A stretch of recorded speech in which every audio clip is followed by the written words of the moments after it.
নমস্কার সবাইকে। বাঙালি মানেই 12 মাসে 13 পার্বণ।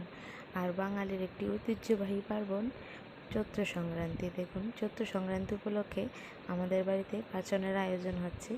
সকাল সকাল শাশুড়ি বৌমা মিলে পাঁচনের তরকারি কাটতে বসে গেলাম। দেখুন, আমি প্রথমেই বলে রাখলাম, আমি খুবই দুঃখিত। আমি প্রথম ভেবেছিলাম সম্পূর্ণ পাঁচনের রেসিপিটা শেয়ার করব, তবে অতিরিক্ত কাজের পরিমাণের মাত্রা বেশি, তার কারণে সম্পূর্ণ ভিডিওটি আমি দিতেই পারিনি।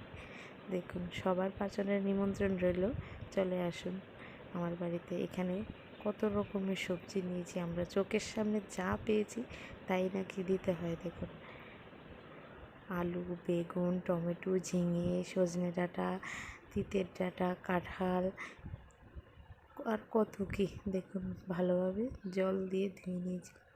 দেখুন, সুন্দর হয়েছে না পাঁচন রান্নাটা? চলে আসুন সবাই।